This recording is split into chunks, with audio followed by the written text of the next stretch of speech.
Hello friends, welcome you all. आज मैं आपके लिए जो वीडियो लेके आ रहा हूँ, देखिए फूड सेक्टर की एक वीडियो। एक स्टॉक को हम यहाँ पे कवर करने वाले हैं। एक हिडन स्टॉक मैं कहूँगा, लॉन्ग टर्म इन्वेस्टमेंट की अपॉर्चुनिटी के बारे में बात करेंगे, रिस्क मैनेजमेंट के बारे में बात करेंगे। उस फूड सेक्टर के स्टॉक को क्यों इम्पोर्टेंस, मैं कहूँगा कि जैसे कि आपने देखा कि 2020 में जब कोरोना का लॉकडाउन लगा एंड ऑल, उस टाइम पे किस चीज की सबसे ज्यादा जरूरत आपको लगी? आपने देखा होगा उस टाइम पे फूड एक ऐसा था कि आप कहोगे हाँ भाई खाना पीना हो जाए बाकी सब चलता रहेगा। प्रायोरिटी वाली चीजें क्या थी? खाने पीने की। बाकी सबकी प्रायोरिटी आपने डिक्रीज कर दी उस टाइम पे। आप खुद सोचिए। तो इसीलिए फूड सेक्टर बहुत ही इंपॉर्टेंट सेक्टर मैं इसको कहता हूं। अगर ऐसी सिचुएशन आती है तो फूड सेक्टर के हिडन स्टॉक को देखेंगे, समझेंगे। और आगे बढ़ने से पहले मैं आपको बता दूं, अगर आपने अब तक चैनल को सब्सक्राइब नहीं किया तो जल्दी से सब्सक्राइब कर ले, बेल आइकन को प्रेस कर ले, जिससे आपको नोटिफिकेशन आती रहेगी। और प्राइस एक्शन सीखने के लिए आप ज्वाइन कर सकते हो मेंबरशिप ज्वाइन बटन पे क्लिक करके। जरा देखिए 2018 का वो साल जब मिड कैप और स्मॉल कैप धराशाही हो गया था। उस धराशायी होने के साथ साथ ये सीधे मान के चलिए ये स्टॉक 900 के लेवल से 130 150 की रेंज तक आ गया था। अब चीजें बदल रही है। कौन सा ये स्टॉक है, कैसा ये स्टॉक है, सब चीज को समझेंगे, बहुत कुछ सीखेंगे। प्राइस एक्शन के बारे में, स्मार्ट मनी के बारे में। जरा सबसे पहले स्टॉक के नाम को देखिए, heritage food limited. Heritage food limited एक उधार मुक्त या फिर मैं कहूंगा ना के बराबर का उधार वाला स्टॉक है। मार्केट कैपिटलाइजेशन 2200 करोड़ के अराउंड है। प्रॉफिट जबरदस्त है, कोई दिक्कत वाली बात नहीं। पीजी रेशियो बढ़िया, पी रेशियो बढ़िया। बुक वैल्यू देख लीजिए आप, और मैं कहूंगा अर्निंग पर शेयर देख लीजिए, करंट प्राइस क्या है, डिविडेंड भी देता है। ये सारी चीजें आपने देखी।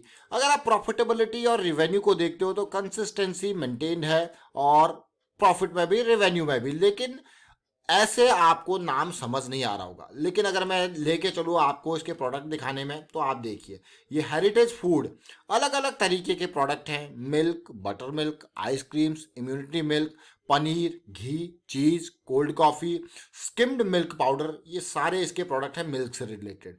कर्ड से रिलेटेड आप प्रोडक्ट देख लीजिए, लस्सी से रिलेटेड प्रोडक्ट देख लीजिए, और उसके अलावा आप देखिए फ्रोजन डेजर्ट्स देख लीजिए, मिल्क शेक्स देख लीजिए, उसके अलावा स्वीट्स इसके, और साथ के साथ butter, fresh cream, flavoured milk, ये सारे इसके प्रोडक्ट हैं। मतलब मेजरली डेयरी सेगमेंट में। अभी कुछ टाइम पहले हमने बात करी थी पराग मिल्क फूड की, तो वो उसका काम भी यही है। तो आने वाले टाइम पे मुझे देखिए चीज़ें बदल हो सकती हैं। किस तरीके के इन स्टॉक में क्या मूवमेंट यहाँ पे देखने को मिलेगा, उनको समझेंगे। लेकिन ये सब खेती बाड़ी से जुड़े हुए स्टॉक आप देखोगे, डायरेक्टली एग्रीकल्चर से जुड़े हुए स्टॉक, डेयरी से जुड़े हुए स्टॉक, जहाँ पे आप यहाँ पे मैं कहूँगा कि एनिमल, ये जितने भी आपके गाय भैंस उससे रिलेटेड सारे ये स्टॉक्स हैं, दूध से रिलेटेड ये स्टॉक है। और हेरिटेज फूड का मार्केट प्रेजेंस कहा जाए, आंध्रा, तेलंगाना, कर्नाटका, केरला, तमिलनाडु, महाराष्ट्र, उड़ीसा, दिल्ली एनसीआर, हरियाणा, राजस्थान, उत्तराखंड, उत्तर प्रदेश, इन सारी जगहों पे इसका प्रेजेंस भी है। बट ये स्टॉक फंडामेंटल्स तो आपने देख लिया, लेकिन ये नज़रों में आने का क्या कारण है इस हेरिटेज फूड का? देखिए कोई भी स्टॉक हमारी नज़रों में आता है, कितना भी अच्छा वो स्टॉक क्यों ना हो, उसका मेन कारण होता है प्राइस एक्शन। प्राइस एक्शन के बिना हम स्टॉक को देखिए आगे क्योंकि प्राइस एक्शन के बिना हमें रिस्क मैनेज करना, रिस्क कैलकुलेट करने में थोड़ा सा टफ होता है सिचुएशन। तो इसीलिए प्राइस एक्शन हमारे लिए मेजर हो जाता है। अब इस स्टॉक को मैं देखूँ 2018 से नीचे जब ये गिरा, जैसा कि मैंने आपको बार बार कहा है और हर बार कहा है, understand the fractal nature of market. अब आप देखिए यहाँ पे double top kind of scenario बना, उसके बाद क्या हुआ, लोअर हाई लोअर लो की सीरीज चलती गई, और ये स्टॉक कहाँ 900 का था और कहाँ ये पहुंच गया 120 130 150 के रेंज में, मतलब बहुत ही 100 से 200 की रेंज में। अब आप सोच रहे होंगे कि अगर किसी ने अपने स्टॉप लॉसेस को ट्रेल नहीं किया होगा, रिस्क को अंडरस्टैंड नहीं किया होगा, जरा सोचिए जहां से ये भागा वहीं पे वापस आ गया। अब ये 2018 से लेके 2021 ऑलमोस्ट 3 साल से ऊपर का टाइम हो गया है। अब आप सोचोगे हाँ यार, मतलब प्रॉफिट बुक करना भी इंपॉर्टेंट है, वो आपको ये स्टॉक दिखा रहा है। इसीलिए मैं आपको कहता हूं कि मूविंग एवरेज से जब दूरी बन जाती है तो फिर रिस्क भी आपका बढ़ जाता है। अब वापसी देखिए, ये डाउन साइड का मोशन आपने देखा, अब वापसी अप साइड के मोशन हम देखेंगे। देखिए ये स्टॉक का जो इंपॉर्टेंट पार्ट था, मैं ये नहीं कहूंगा कि आप इसको यहाँ पे खरीदो यहाँ पे खरीदो, लेकिन जरा अंडरस्टैंड करो इन चीज़ों को। देखिए ये स्टॉक का इंपॉर्टेंट पार्ट, ये 360 से लेकर 400 की ये रेंज बहुत ही इंपॉर्टेंट थी। और आप देखोगे अगर तसल्ली से समझोगे तो मेजर वॉल्यूम भी यहीं से जनरेट हुआ, यानी कि दिस इज द एरिया जो आप स्टार्ट कर सकते हो। मैं ये नहीं कहूंगा कि गिरते टाइम, अगर मुझे इन्वेस्टमेंट करना है स्टॉक में, मैं गिरते टाइम कभी नहीं, वापसी देखूंगा, रिवर्सल देखूंगा और फिर देखिए यही स्मार्ट मनी करती है। ये स्मार्ट मनी का वॉल्यूम पिकअप देखिए। अब आप कहोगे वाह यार ये तो बहुत ही, इतनी गिरावट के टाइम पे अगर आप देखोगे तो कोई बड़ा वॉल्यूम आपको नहीं देखने को मिला था।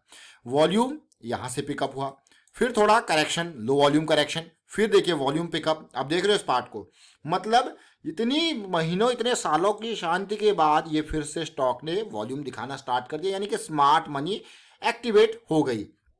जब स्मार्ट मनी की एक्टिवेशन को आप समझते हो, क्यों हम कहते हैं स्मार्ट मनी स्मार्ट मनी, देखिए आपको स्मार्ट मनी के फुटप्रिंट को समझना है।